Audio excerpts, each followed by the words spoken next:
Hi, welcome. Welcome to Cardinal Rose Tarot. Welcome back to my channel. My name is Cynthia. I also go by Cynthia Dawn. That used to be a way that I was known quite a bit on social media once I took my last name out of the equation. But a lot of people that came to, that I befriended or came to befriend me via the internet and social media, I'll sometimes be kind of pleasantly surprised when I meet them in person and they call me Cynthia Dawn. Because I forget about that. But anyways, that's me. I'm Cynthia Dawn. Really, I just, on this YouTube channel, tend to just call myself Cynthia. And this is just going to be a live general reading today. Thank you for being here.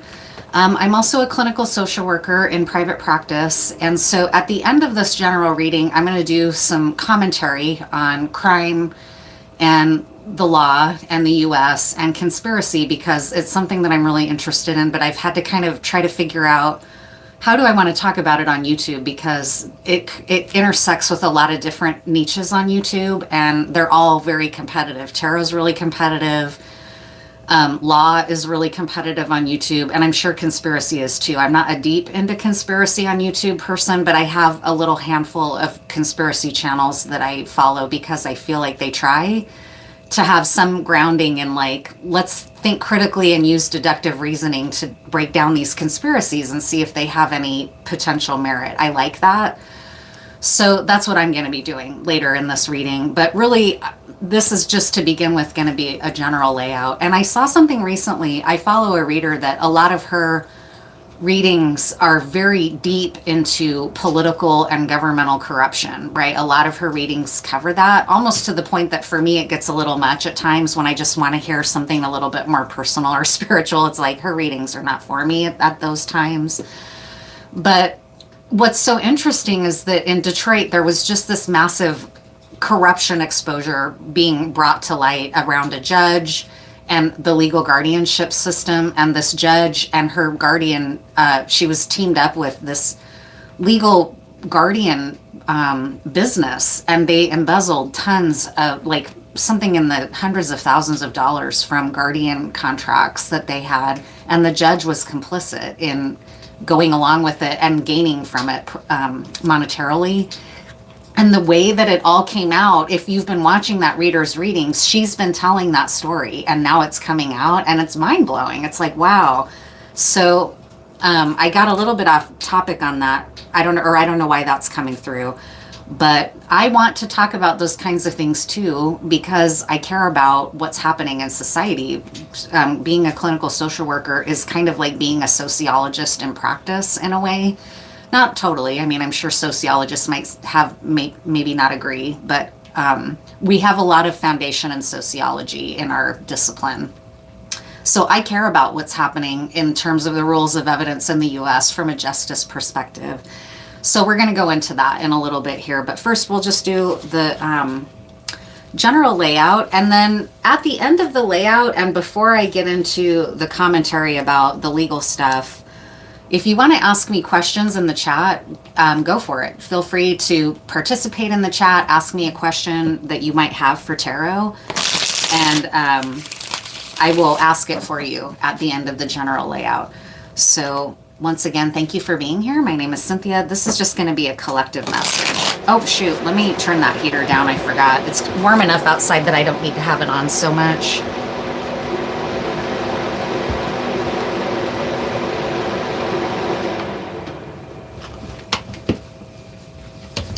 Okay, sorry. It might still kick on. It's really loud. I know it's very obnoxious, but I'll try to have it not be so in here so much. It looks like I got a comment from someone.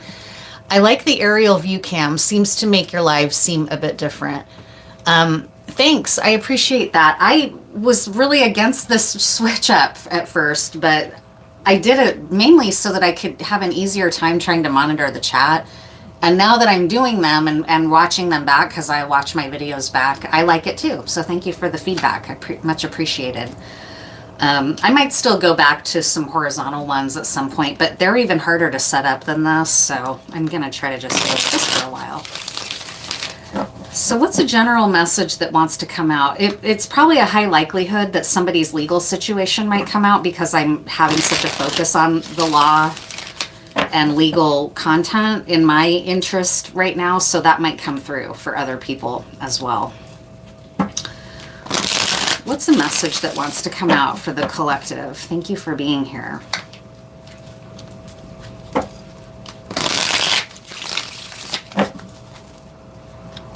What are some collective messages?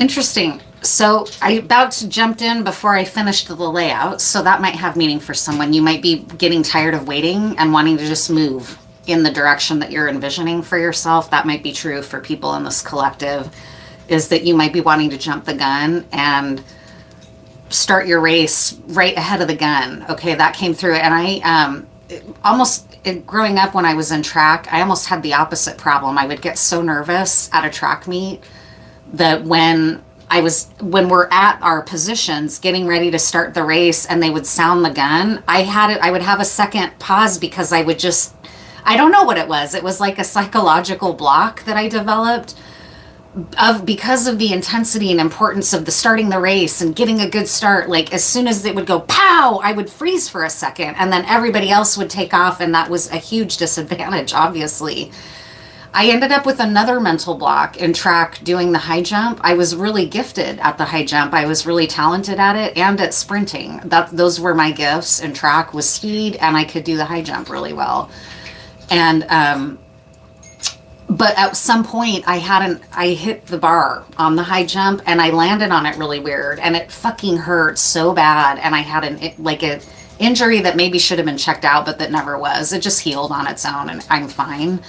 But I could never do the high jump again because I've developed a fear and a mental block. And so literally every time I would go into the formation to go over the bar, I would fuck it up and hit the bar exactly like I did in that accident. So that's going to have meaning. That story has meaning for somebody either not jumping the gun or jumping the gun or overthinking things and freezing up, right? A mental block, something like that. Something about the moment feels important in the collective. And it's like, this is go time. Like, what am I going to do? Am I going to choke or am I going to excel and rise to the top, right? Something like that is really coming through for someone. I can feel it even, like competitive energy almost.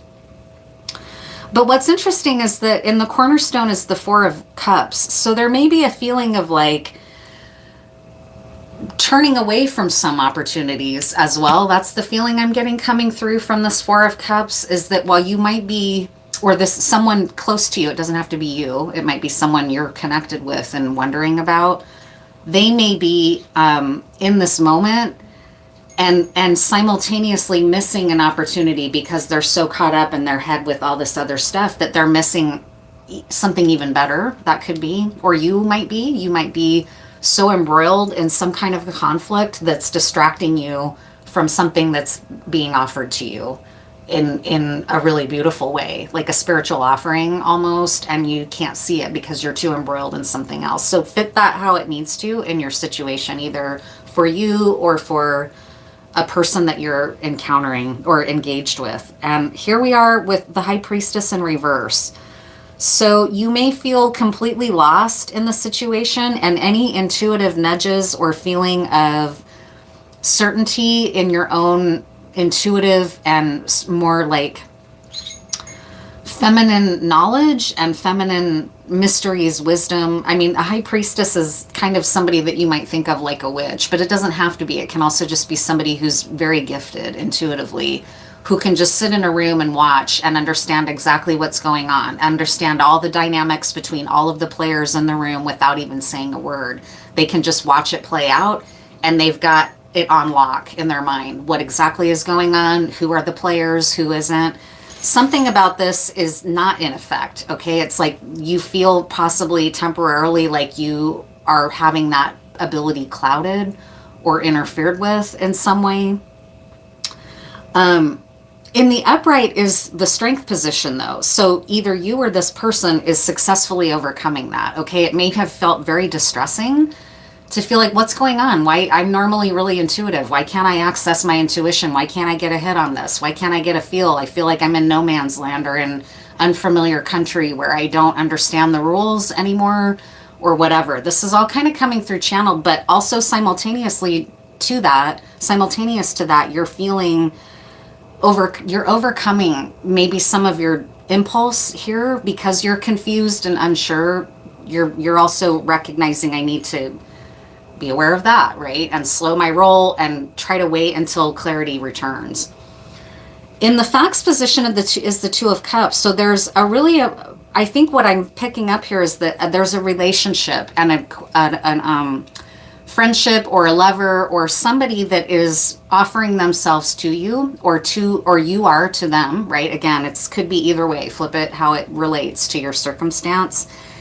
And it's not being not acknowledged, or it feels like it's not being recognized. It feels like it's being overlooked. It's something really heavy on your mind or on this person's mind. They feel really confused. They feel rattled. Now I'm in a sweat. So I think they're feeling really stressed about this and like under the gun. Under the gun is a really great descriptor phrase for how this feels. And that's why that track meet image came through, I think, is just to emphasize that someone here feels really under the gun, and they're so under the gun that they've lost their clarity. They don't feel like they can trust themselves, and they're freaked out about making a wrong move.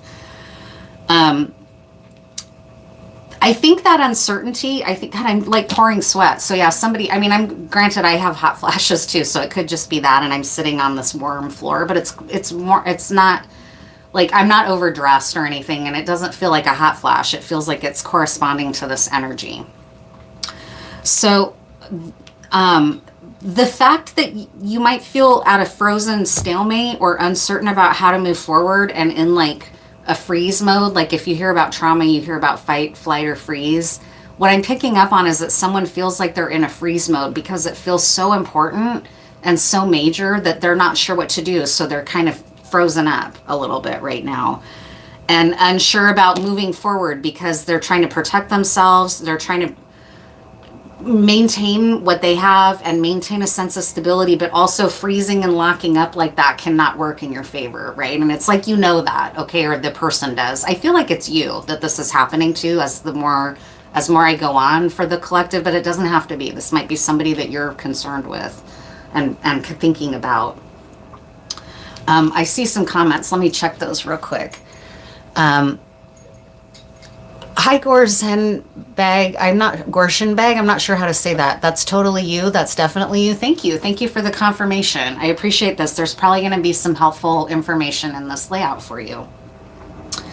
So that trouble making a decision feels like it's maybe kind of ground everything to a halt, but it's because you know that once you choose, it's going to be really a lot of powerful change in motion. So that's also why it feels under the gun, because you're like, dude, once I make the choice, there's no going back. Like once I've chosen, it's done. And that may feel like there's a lot at stake. Okay. What's interesting though in the facts position is that you're very conscious of the fact that you don't want to stay where you are. You're really unhappy in your current circumstance. Okay, that's really coming through strongly.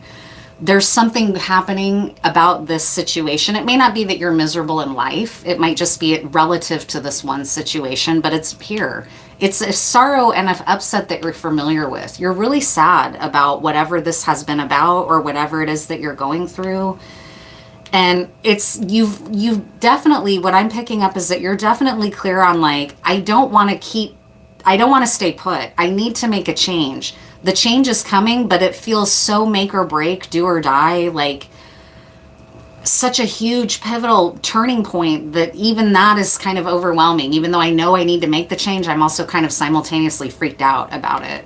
But I'm sad where I'm at. I know I'm in the past, or this is an old situation. It's expired. I need to move out of it. Here's where justice and the law might intersect with the topic, because here we have justice in the reverse. So something about the situation feels very unfair to you.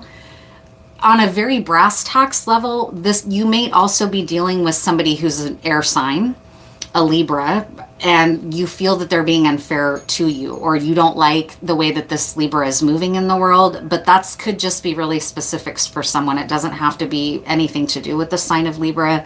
It could just be that for you and for the parties involved in the situation, it's a matter of fairness.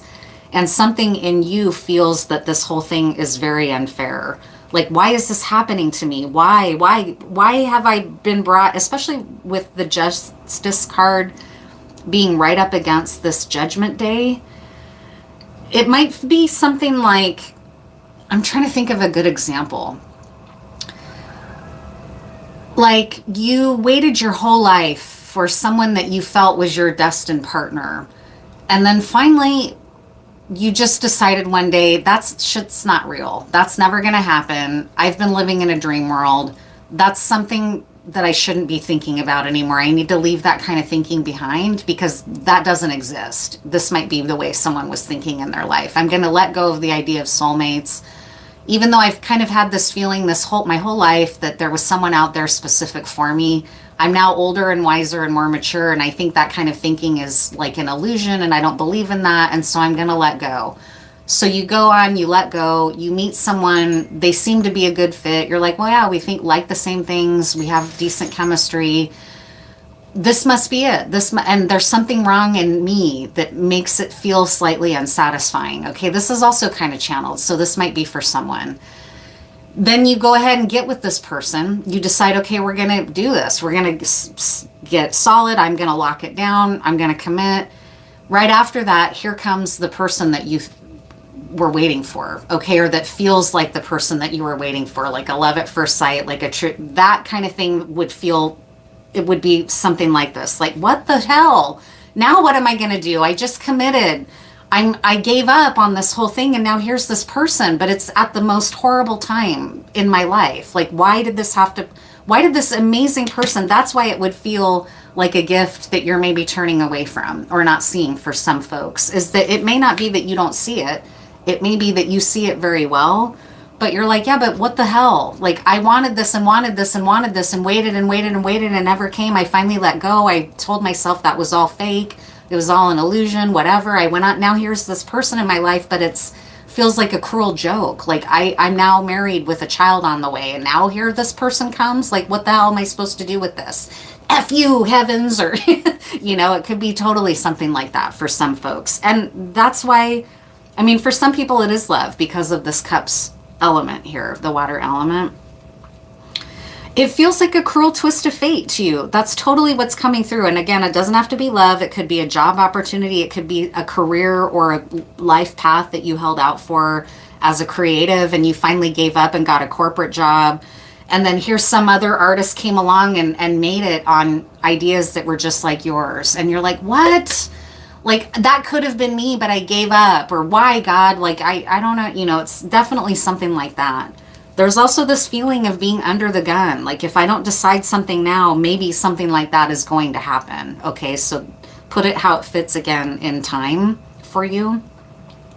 Where things are going is King of Cups in the reverse. So it may be that you don't feel ready to make a move yet, and this is coming through just to witness you and confirm for you and say you're going to be all right. You just feel temporarily disempowered. Normally, you're very empowered in your heart and in your water element. And again, that might be why you're like, what is wrong with me? Like, normally this is not a thing. Normally, I not like this. Like, why can I not figure this out? What it's saying here is that you may have a little bit more to do to try to understand what's going on. And that might be what's so stressful, because you feel like you're under the gun. And if you can't figure it out, you're going to miss out. So let's look at that a little bit and see what is the opportunity. I'll pull a little bit more tarot on it, and then we're going to get into some different decks. What is the opportunity for you that you feel like you're going to miss out on? And is that going to be okay to just take a little bit more time? I mean, ideally, yeah, you're the master of your life. You're the agent of your experience. And if you need more time, you need more time. Okay, you just do. That's allowed to be real.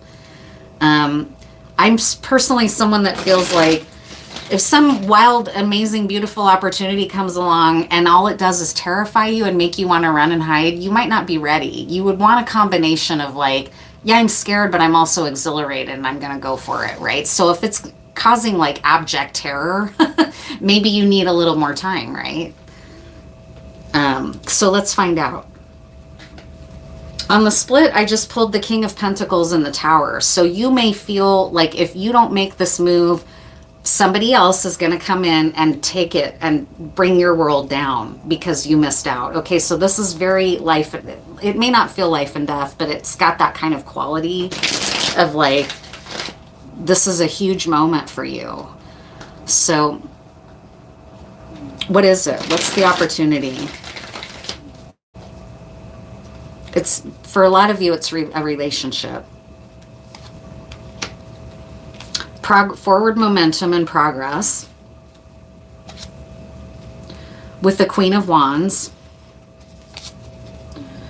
And healing. That's what's on the table.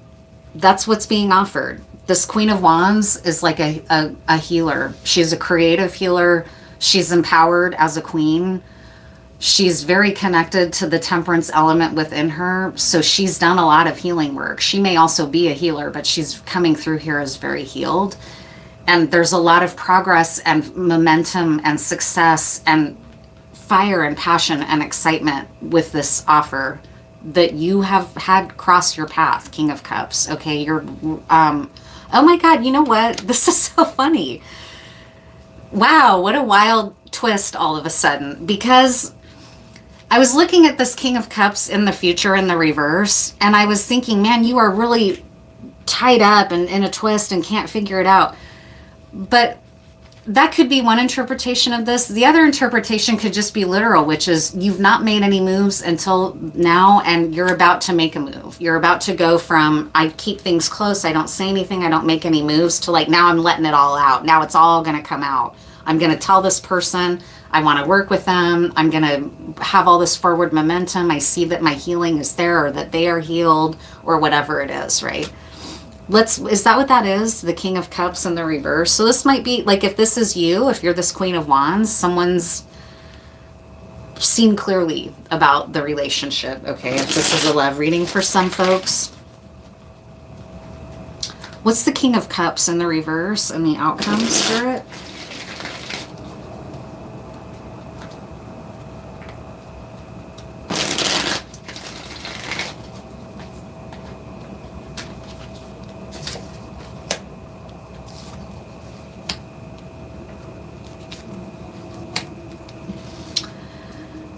It's a surrender, which is really interesting with this 10 of Swords and 10 of Pentacles and 8 of Pentacles. I'm not sure what exactly that means. Because for me as a reader, most readers have a kind of a negative spin on the 10 of Swords. I never have as much. To me, it's always felt a little bit like a surrender in a good way a lot of times. Like when you've done everything you can and there really isn't anything else you can do, that can feel liberating to just surrender and say, well, it's up to fate now. I've done my part. My work is done. That's kind of the feeling that it's having here.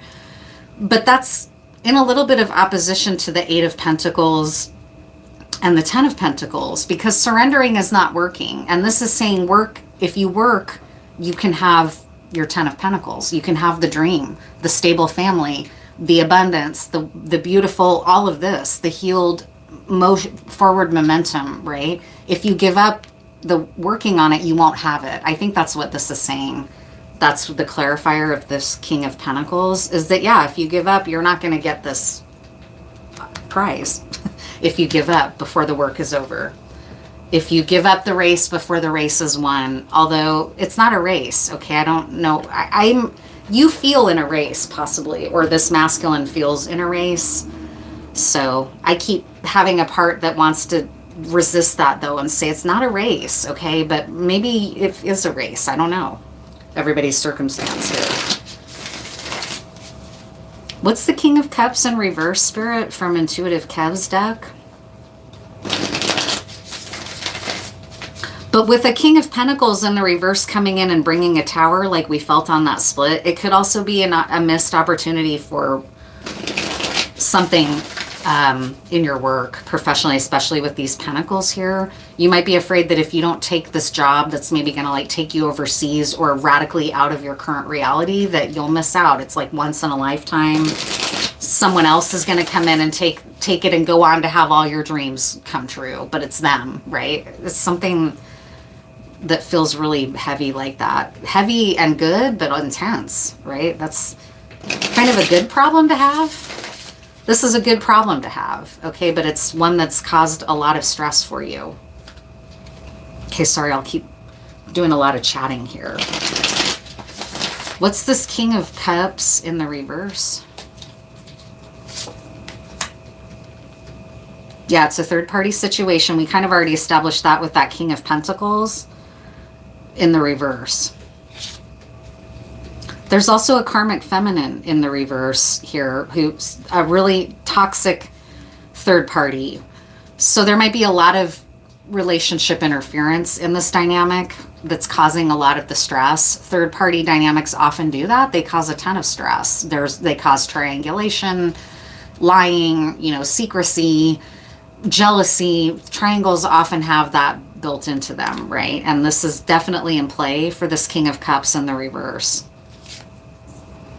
But there's also the opportunity here with this unexpected money. This also looks a lot like the Ace of Pentacles in tarot, right? So that's everything this person's up against is like this opportunity, but there's this third party situation that's making it everything complicated. Why is this happening to me? This is terrible timing, right? Yeah, this Jezebel. It's not going to say a lot of this third party. It's not going to say, I don't think, very much more. What's some advice? That's what I'm going to do is I'll ask advice for the King of Cups here. What's some advice for the King of Cups? Because they're definitely sweating this and stressed out and don't know what to do and feel really like this is awful.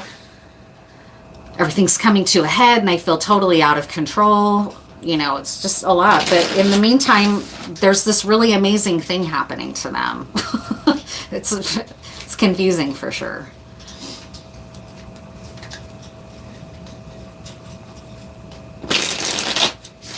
What's some advice now for the King of Cups in this situation? This Queen of Wands is not bothered. She's in the upright. She's healed. She's moving in a direction of success and forward growth and momentum. That's clear. That's clear here. So if that's you, you're to be congratulated, right? Like you're not waiting. You're not putting yourself on hold for other people. You're trusting your own healing and your own creative work and your own direction in your own life. So what's some advice for this king that's freaking out about this?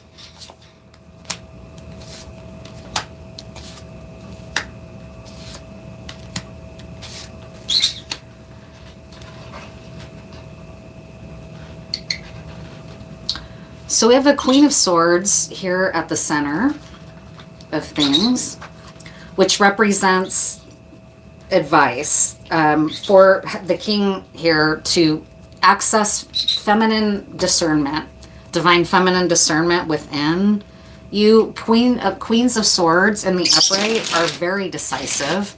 They're very discerning. They're using their air element and their logic to aid them in their decision making. And this is going to be helpful to you to go from being in a King of Cups energy in reverse of just like, I'm spinning, I don't know what to do, I'm freaking out, I'm losing it, I'm freezing up, I'm just failing utterly, right? You can move out of that and into a more discerning logic. I just need to get my emotions out of this for a while and tap into logic. That might be a first step. Knight of Wands in the reverse is that this king feels so passionately about this queen that it feels dangerous to them, or that it's wrong, or they're worried that it's wrong. There's a lot of concern for this king about this because it's so catalytic, right? And they're wondering, like, I don't know what to do. Do I walk away? Do I not walk away? The lesson here is that it's saying Eight of Cups in the reverse. So the lesson for this king is that it's saying don't walk away, okay? Maybe in the past you've walked away. Maybe in the past you've given up. Maybe in the past that was your MO, was not to put yourself out there, not to make a risk with your heart, not to take a chance in love, not to hold out for something that felt more aligned with you, right? But to settle or to give up hope kind of thing, right? This is saying if you want this, if you want this dynamic, don't give up. Don't walk away. This is what it's saying, okay?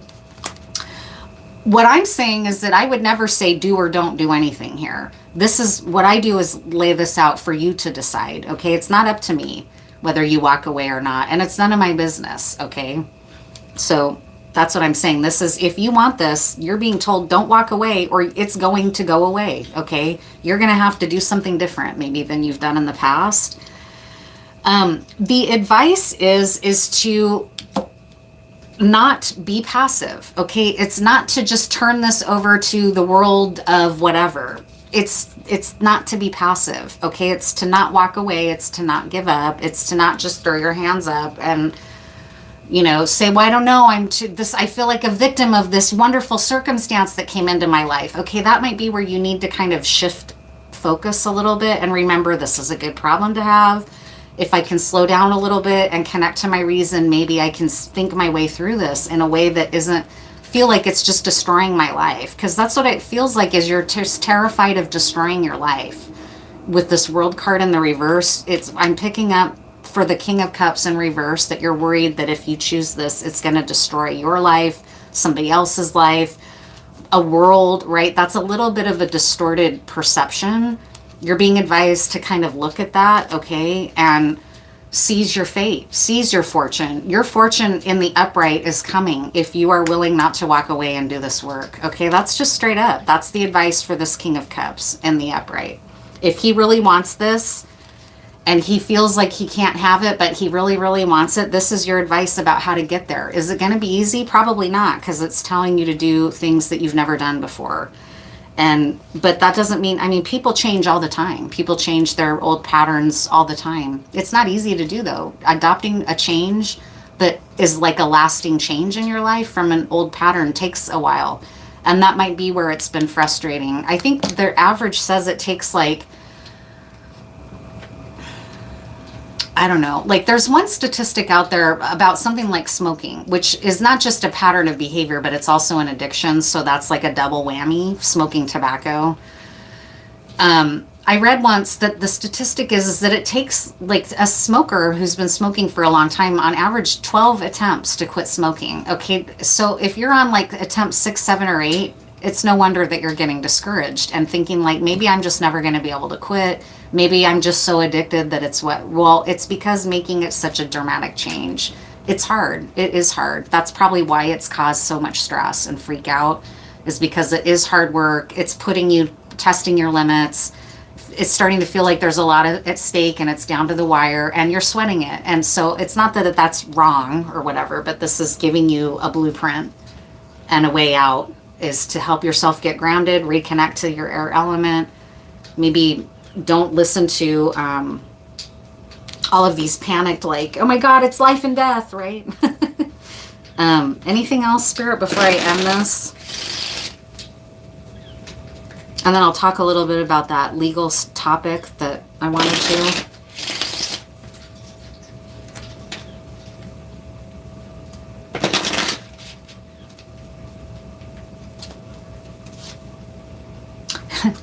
You can't say it any better. Climb the burning ladder. That's what you're being told to do here, King of Cups, is to just keep going. Don't walk away. Keep going. Yeah, it's stressful, but it's a good problem to have. That's the message that keeps coming through. And if you want it, you're going to have to work for it. It's not going to come easy. So if you do that, things are going to go from chaos that you feel right now into order. Queen of Swords is a very orderly energy. She doesn't deal with fuckery. She doesn't deal with chaos and confusion and whatever. She cuts right through all that bullshit and brings order. So by deciding to climb the burning ladder and double back down on your commitment to see if you can make this happen, it's going to bring a chaotic time into a feeling of order again. Yeah, dude, triangulation is impacting this relationship. That third party situation, the Jezebel, the toxic energy, all that is getting in the way of this. And you're going to have to figure out how to break out of that in order to move this forward. But that's where you're being advised, just slow down, take your time, reconnect to your air element, use your discernment, recommit to the problem. Remind yourself that it's a good problem to have, right? Things like that, okay? So I think that's going to do it for this reading. And now I'm going to scroll back in comments. I'm happy to ask any questions that were put in the comment. And if there aren't any, I'll go ahead and just get into some of that legal content. I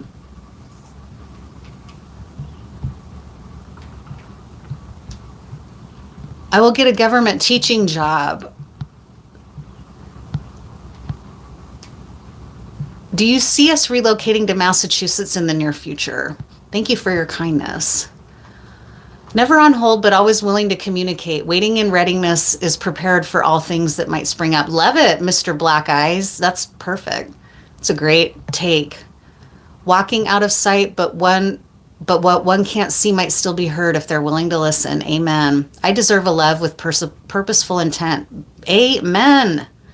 Ma'am, please tell me my name is Priyank and my life is going to shit. When will my time change? Okay, so there's two questions here.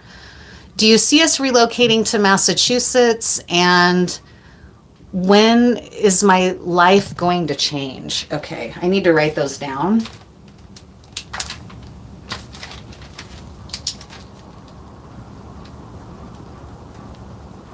Move to MA. So that's the first question I'm going to ask. And then, please tell me my name. Okay. And my life is, when will my time change? Filter everything 1, 2, 3. So filter everything 1, 2, 3. I'm going to ask the question, when will my life change? Because that's the gist that I got. You're in a desperate position and you're wondering when things are going to change.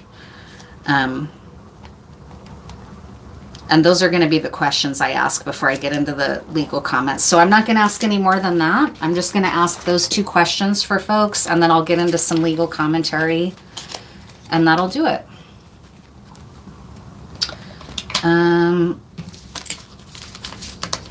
Let's see here.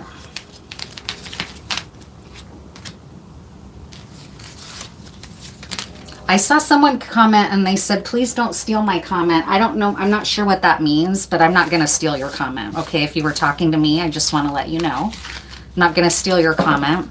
I read comments out loud, but, I also am aware that not everyone might want their comment read out loud, but I'm just trusting that if you don't want me to read your comment out loud, you're not going to put it in the chat. I hope that is clear to folks. I don't read every single comment out loud, right? But, so the first question was for the person asking about, should we move to Massachusetts? So I'm going to not go super, super deep into these. These are going to be like 2 or 3 card pulls probably on these questions. What's it looking like for a move to Massachusetts? Thank you for helping me and the viewer out with that question.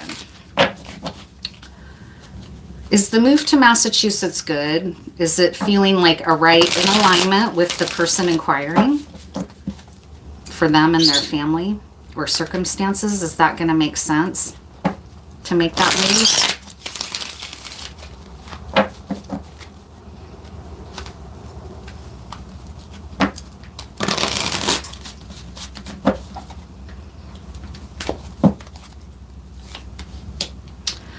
So straight off, we have the Devil card. So I need to know, I need more information for sure. It's kind of warning you. I mean, this is pretty loud, okay? And I really want you to maybe think about why that would be relative to your circumstance, because I'm not going to get super deep into giving you a personal reading here.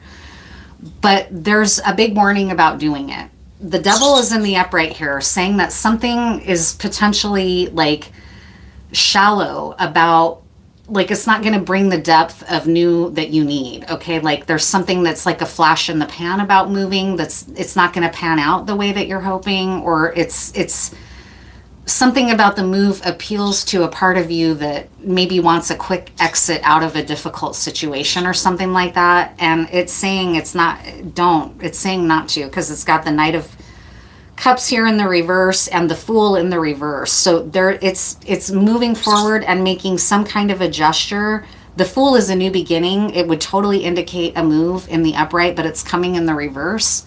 So to me, that says not a good time to move and not a good time to make a new beginning in Massachusetts, because either you or other people that are going to be involved in the move the decision is coming from a place that isn't the healthiest. Okay. It might be like an escapist decision or something. And then it had like making the gestures. It's just sort of guarding you against it. But one thing I like to do, I'll pull one card and just say, because I am someone who believes, like, even, let's say you decide, okay, I'm not going to listen to what she said because I really want to go. And so you move, you're like, I didn't like that outcome. I wasn't hoping for that answer. I like to tell people that there is no wrong move in life, really. So let's say you do move, it's just maybe going to be a setback is kind of what the message would be. It's not that you can't ever, you're going to ruin your life forever and never, I like to really caution people that reality is we co-create it. So even if for some reason you decided to ignore this and move to Massachusetts anyways, let's just see what might happen if you do move. What might that be?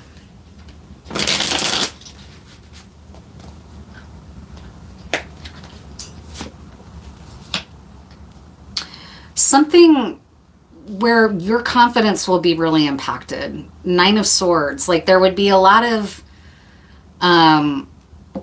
stress, possibly mentally, around impacting your feeling of ability and confidence. And it wouldn't necessarily be warranted stress, but it's stress that you would be experiencing nevertheless. A lot of this kind of stress is just stress that's in your mind that doesn't really materialize into anything real, but it's saying that if you move, you would be experiencing this for some reason. Okay, so I don't know why that is. What else? It would harm your confidence in some way.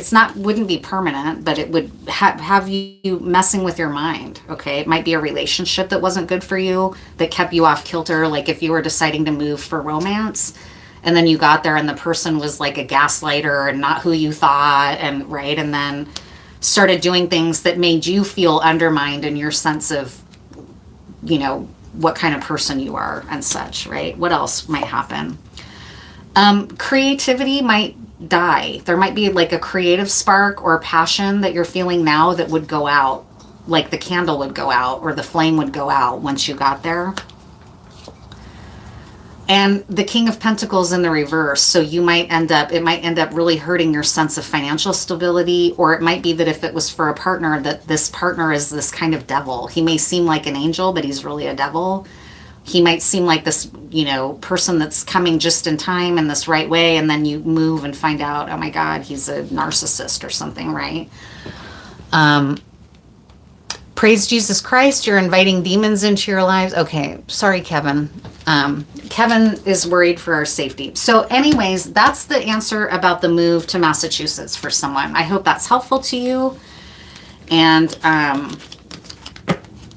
that's just know that, like, let's say you decided to go anyways, it would be a journey of being tested in whether, it's the kind of test that might be like a narcissist empath test, okay, where you ended up like, oh my God, I thought this person was going to be everything I ever dreamed. And then I got there and it took me 5 years to realize that he was a gaslighting exploiter and he did, stuff like that. So the other question was for the commenter that had filter in the name, when will things change? That's what I decided I was going to ask, because they seemed really fatigued. When is there going to be a change in their circumstance and in their life? When is there going to be a change? Or is there going to be a change anytime soon? I just got to give you a little bit of a warning. Timing questions are not the easiest for me to interpret. I think that's true for a lot of readers. Me in particular, I really struggle sometimes with reading timing. So We're going to see, though. I have some skill. I have some knowledge about how to interpret it, but I need it to end up, I need tarot to be really clear with me or else I can't. So we'll hopefully get a clear answer. When are things going to turn around for this person? Life has been going to shit for them. When is it going to change? When's it going to turn around?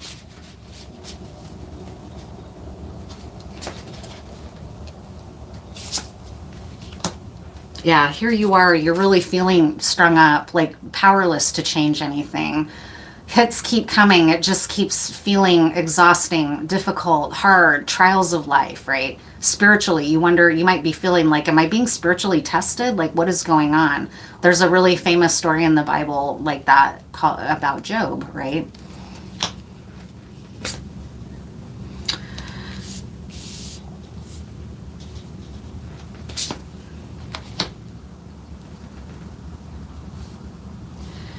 Whatever situation you're in, it's saying don't walk away from it. You're arriving into an enthroned place in your life because of this. You're reaching an emperor status because of this experience that you're in. It's like a trial of, again, the Bible's coming through a lot. So Jesus being in the desert and being alone in the desert, right? That was a very lonely experience for him where he had to go deep into like, why is this happening to me? What is this going to be about? The devil went through and tempted him that whole time in the desert, offered him riches, offered him power, offered him acclaim, like, right? All kinds of tests that he had to go through in the desert. That's what's coming through here. And it's saying that if you give up and walk away from this and throw your hands up in some way or stop engaging in it, it's saying not to do that because this is by design. It is a spiritual test. You are right in that you've been wondering, like, is God testing me? Am I being tested? What's going on? For your spiritual and soul's growth, it is like a spiritual test. And by having gone through it, you're becoming an emperor. That doesn't answer you, though, about timing. I hear you. You sound, I've been through stuff like this, too. You sound really tired. Like, I remember at one point telling God, like, you're basically just wanting me to crawl at this point because I'm at your mercy. Like, I don't know what to do. And that's kind of where my God or spirit or whatever wanted me to be, was in a place of turning it over to them because I was somebody that really struggled to let anyone help them ever, including a spiritual faith or something, right? Is there a light at the end of the tunnel? Like, is there a time frame of where this person might start seeing some of this feeling of empowerment, right? Instead of feeling at the mercy.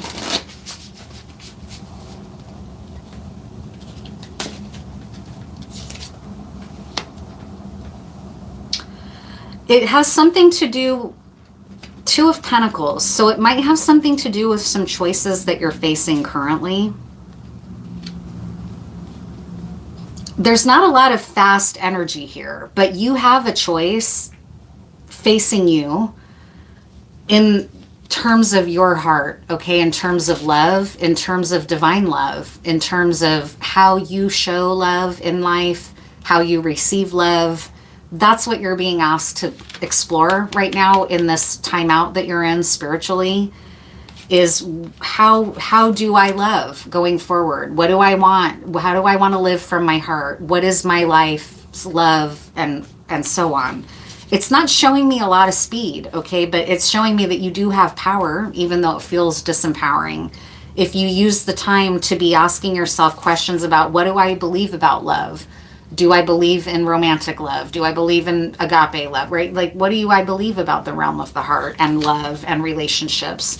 What are my beliefs about relationships, right? Yeah, it's Judgment Day in the reverse. So it's you have a little bit to do around exploring this in your heart. Let me pull another oracle card for you, because I know when you're in that place of like, my life is going to shit, when is there going to be a change? I know that feeling of fatigue and tiredness. So I'm going to ask another deck now, not just tarot, and then that'll be it for questions.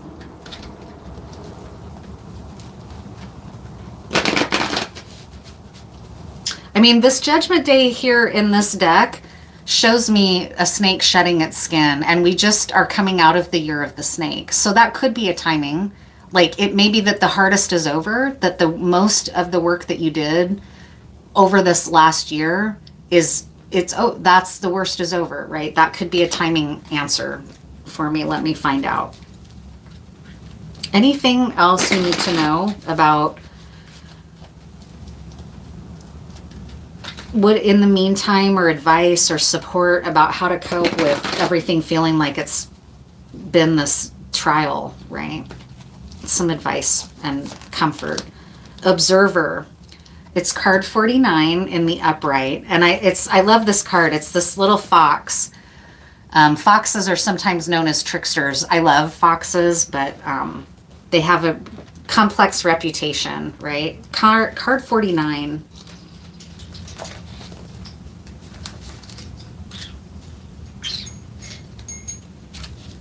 This is a way to help you cope while you're hoping for this change to come, right?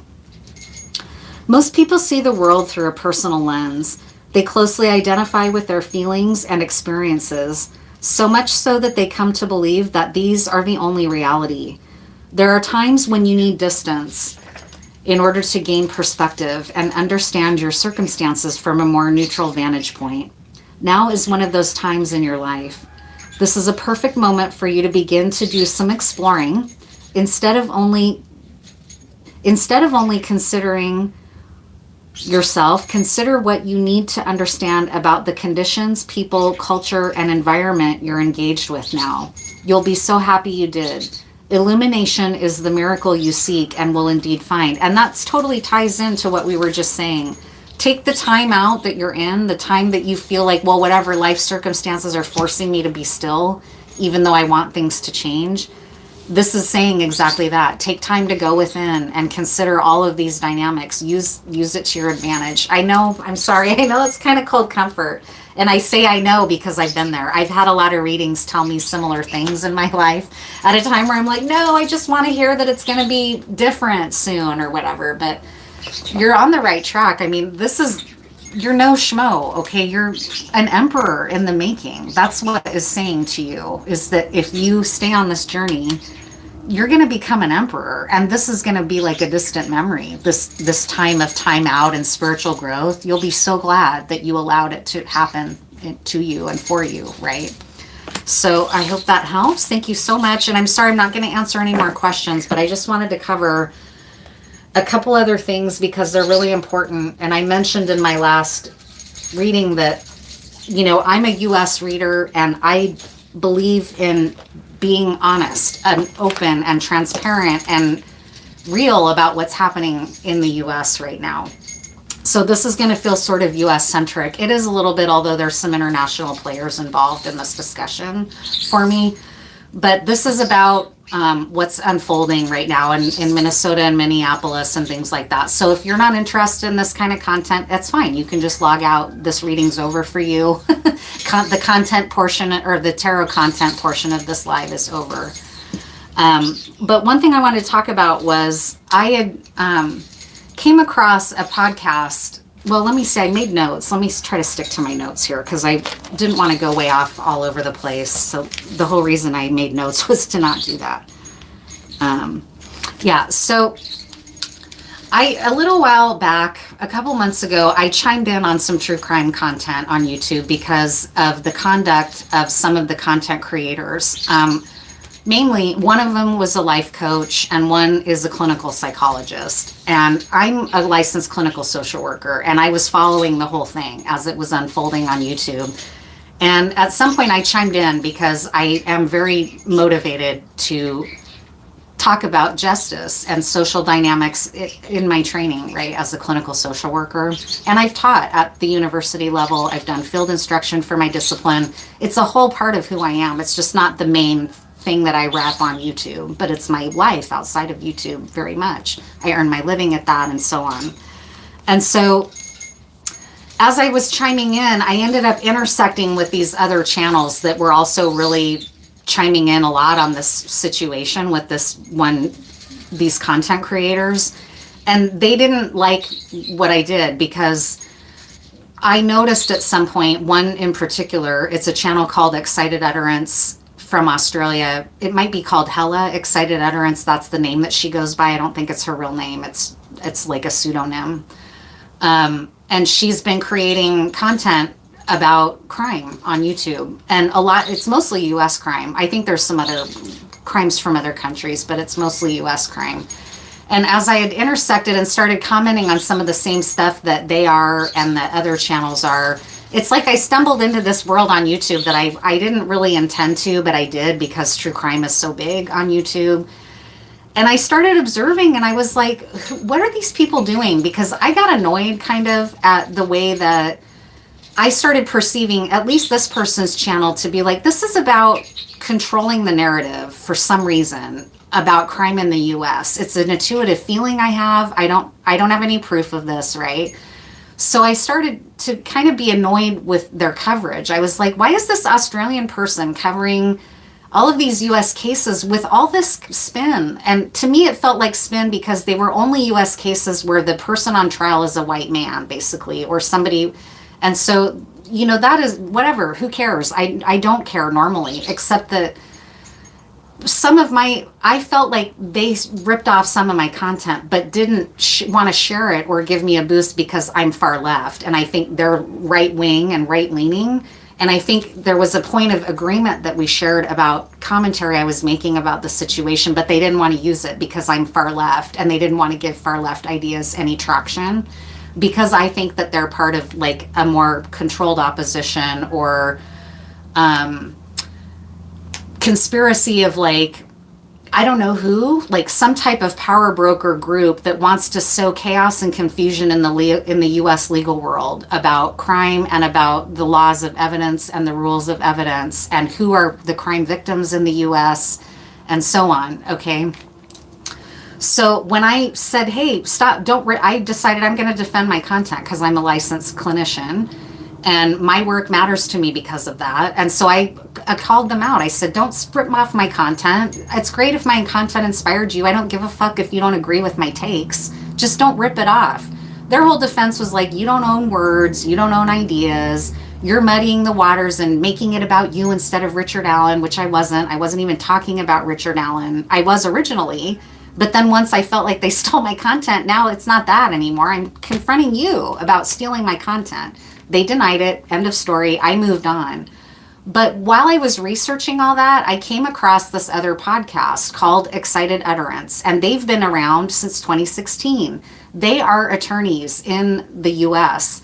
I suspected they might be left-leaning, but I didn't really know. I didn't have a lot of time to go and listen to every single podcast they had ever uploaded, but I suspected it because she's conservative-leaning. So once I started being all like, I think this might be controlled opposition, and looking deeper, I was like, well, what do you know? Here's this other podcast called Excited Utterance, and they're real legal U.S. attorneys talking about the rules of evidence in U.S. law. I think they maybe were designed to sabotage that podcast. I don't know, and I don't think they would ever want to come out and say that because they're very academic in their whole approach. I'm sure they're not trying to get down in the mud in YouTube and be like, they stole our title because they're trying, and they would sound crazy. But I don't care if that sounds crazy or not. I don't, so I'm going to say it. I think that they might have been put up by some sort of conservative legal group in the US or international legal, like, power broker, like, white supremacist type entities that are trying to maintain global control, okay? I'm just going to say it. I don't know. Maybe I'm paranoid. Maybe this is all crazy, right? But the reason I now bring it up is because I want to highlight Excited Utterance, the podcast, the U.S. legit legal commentary podcast. I want to highlight one that they just uploaded. And I put it in the comments if you want. The reason it's important is because it's talking about everything going on right now in the U.S. with with racism, with immigration, with policing and the history of racist policing in the U.S. So the reason I bring it up is because of something that this podcast highlights really beautifully in a very concise way. This podcast is only like 30 some minutes long.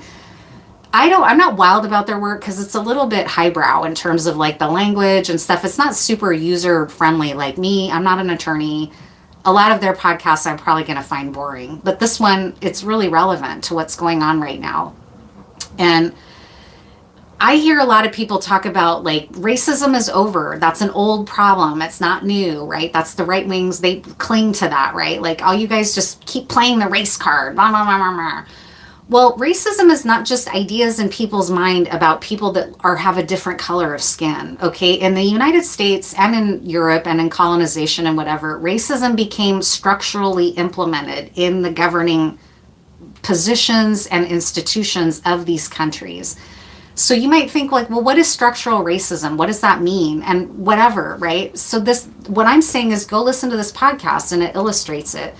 Some examples are, and they list these in the podcast, it used to be written into law because of the human made up construct of racism. Okay, that's a whole other, or race, that's a whole other topic. Race is a construct made up by people. It's not a real thing. We're all humans. We're not any different by race, biologically. But at one time, when people were trying to put out the narrative and flood the narrative with like, there are inferior races, Black people were not considered to be credible witness testimony in the legal system because Black people were considered to be genetically inferior to white people. So written into law, of evidence law, was you can't have a Black witness because they're not intellectually capable of recounting what they've seen and being a reliable witness. Okay, so that is just one among thousands of examples of structural racism where a Black person's testimony isn't considered credible in the old racist laws, right? Blah, blah, blah. That's just one example, okay? What else from my notes am I talking about? Another example is Rodney King. Okay, so Rodney King, I don't remember, why did I bring up Rodney King's, because his Black people's testimony is also considered to be incredible or unbelievable for other reasons, not just because of what white racist doctrine and teaching white supremacists taught about their intellect, but about other character flaws that people of other races are considered to have. And so they might justify an act like what happened to Rodney King in the streets of LA as saying, well, he was high on drugs and Black people are by nature more violent and out of control of their moods and tempers, and they need a strong hand to come in and get them back in line because without us, they'd be lost. They wouldn't know what to do, right? Those are like ideologies that come from somewhere. They come from a way of thinking that was in colonial white supremacy. And then that becomes a defense. Like, well, Rodney King was so high that there was no controlling him, but to have however many cops beating him in the street, right? Like, that's a lie. That's not true, okay? But it became believable because of structural things in U.S. policy and in legal policy. And again, I'm not an attorney, so I can't do it justice the way that these attorneys in this recent podcast did. So I highly recommend that you listen to it, because the other thing that is why it's relevant now, especially in just one example that I'm thinking of, is when you need to explain to a jury why an innocent person of color would have run from the cops if they're innocent. Okay, a white jury is not necessarily going to understand that because white people in America have a long history of not being afraid of the cops, right? Okay, of being like, the cops do good, they protect us, you know, right? That's like the whole, what everyone believed and has believed, mainly white America, but other people too. And so, oh God, I'm going on. It's because this is an emotionally charged topic for me too, because I care a lot about it. So I lost my point I was trying to make about Rodney King just then. Yeah, maybe it'll come back to me. I'm sorry, because it's so important. That's why I have struggles sometimes. Like, I want to do these topics justice, But sometimes I get rattled, and so then I don't, or I cuss, and so then I don't seem as credible, right? So that's where I have to kind of get over myself and just have the courage to talk about it, even if I don't do it perfectly, even if I don't sound academic, even if or whatever. I have to do it for what it's worth. Oh, the running from cops thing. I'm glad I made notes because I brought myself back. So if you have been raised in the US, and the origin of policing was originally to wrangle workers who weren't working hard enough for their big wealthy bosses. Okay, that's one original job of the cops. The other job of the cops was to wrangle runaway enslaved people. So from inception, police in the United States, and these are all facts, go look it up if you're doubting it, they're just factual truths, just go look it up. So now there's this whole history of like police being an arm of carrying out oppressive structural policies, right? Like slavery used to be legal. Okay, it was legal to be a slave owner in the United States. Okay, so you would now, it would not be unusual at all to hear people in a court case saying, using the fact that a prosecuting attorney using the fact that the black criminal defendant ran from the cops, and that's evidence of guilt. And it is not evidence of guilt. It's evidence of all kinds of things. And that's what these attorneys were saying. And that's where I come in, because I am a clinical social worker, and I can tell you straight up, it's evidence of a lot of stuff. It's evidence of I'm not going to be treated fairly. There's never been fair treatment of brown and black people in the United States by police. They get murdered, they get executed, they get conspired against by the FBI, all kinds of stuff. So why would I think that this white cop pulling me over is actually looking out for me? I'm scared. I've seen all kinds of content now about other people that look like me being summarily executed by police.